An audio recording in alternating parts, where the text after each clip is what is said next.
Still not going to work. All right.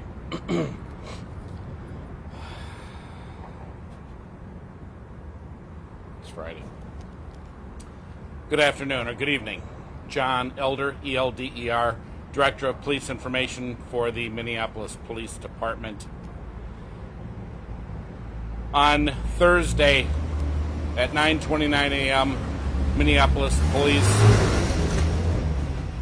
On Thursday morning, 9:29 a.m., Minneapolis Police responded to the 300 block of Main Street Northeast on a report of human remains found at that location.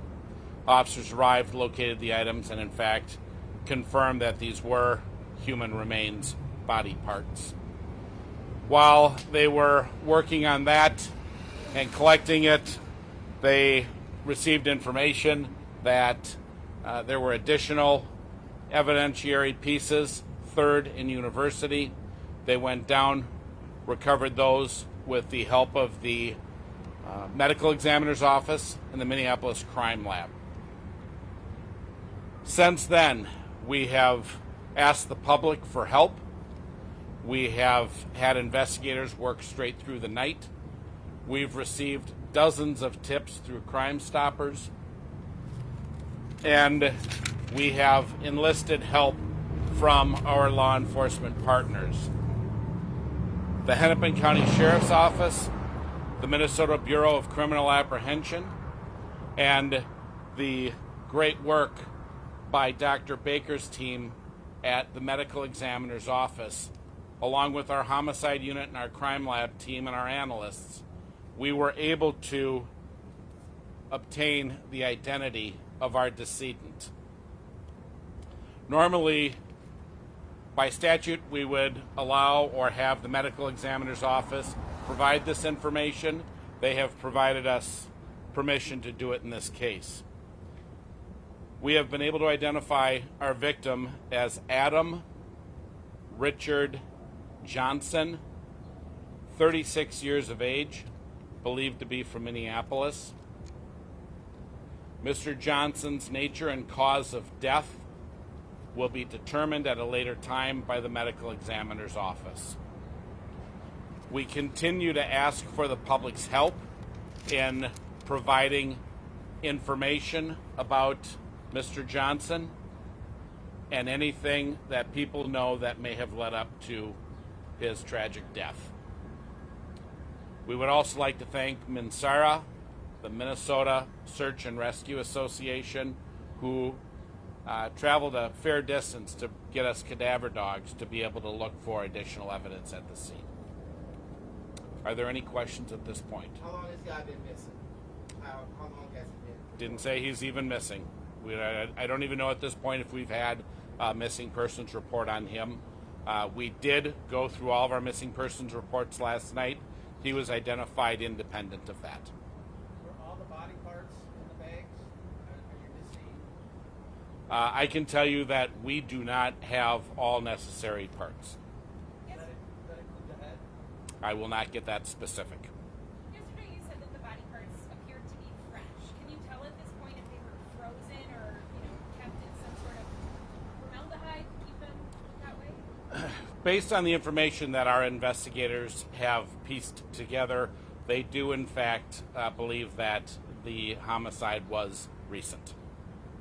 Can you update us on the status of the case? Do you have suspects? Do you have any leads on why somebody? We just got the identification today, so we will start really digging into that at this time, which is also a reason why we are asking for people's help in providing tips. As I said a couple of times yesterday, no tip is too small.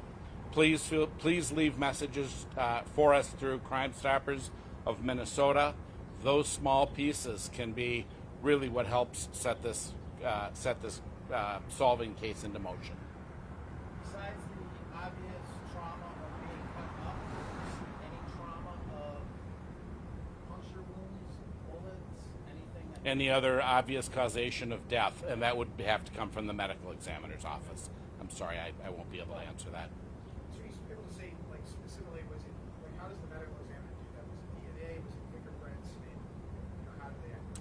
We had a number of different agencies that I mentioned: the BCA, HCS, Hennepin County Sheriff's Office, the Medical Examiner's Office, our homicide investigators, our analysts. Everybody worked together to bring in intelligence and information for us to make a positive identification. It's pretty standard to notify the family before giving the media the information about an identity. Have police spoken with the family? We have, yes. Yep, thank you for asking. Yeah, we did. The family has been notified of this death, which is why we're doing this so late this evening. We had the information this afternoon. It took us some time to get everybody notified. And obviously our condolences go out to that family. We will work diligently, as we do on every case, to try to bring the person who did this to justice. Any more information you can give us about Adam? Did he live in that neighborhood? I don't have that information. This has all been very evolving and very fluid at this point, and so we're trying to really vet out the information that we've received, because we've received a great deal of information, and we need to find out what some of it is conflicting, so we need to really be able to vet out and find out what is the appropriate information. And some of the residents in that area, they were frustrated that there was a lack of information. They say that they weren't getting enough updates from police. Going forward with this case, what can we expect from your agency? I had 2 press conferences yesterday. I fielded over 50 phone calls. People want information. I understand that. I respect that. That's our job. However, people need to understand we can't give information sometimes. And we're not doing it to be malicious. We're doing this to solve cases. And I understand and respect people's desire for information. I will tell you, our folks have worked around the clock, including me, to make sure that people are getting as much information as possible.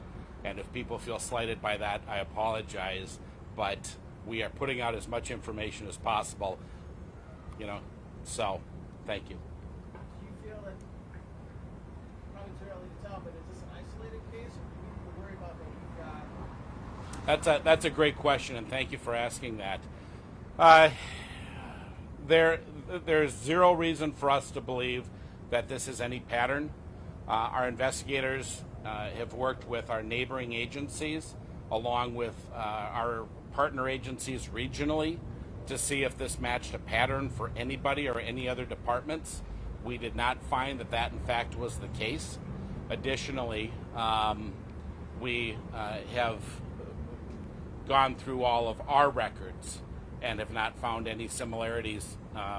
This is a pretty different case. I mean, this is one that sticks with you, and we even went back many years speaking with previous investigators, and they didn't recall anything similar to this.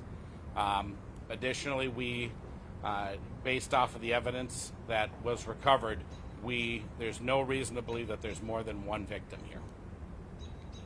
So residents should worry about somebody's out there. I stated this yesterday, and I'll reiterate it right now. This appeared to be a very focused attack.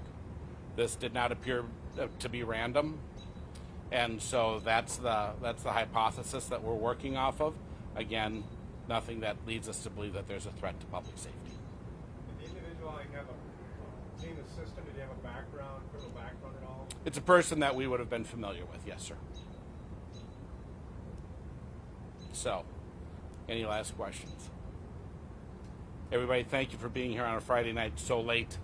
Again, my apologies for the short notice, but we wanted to get this out for your rotation. So, have a great night, be well, and be safe.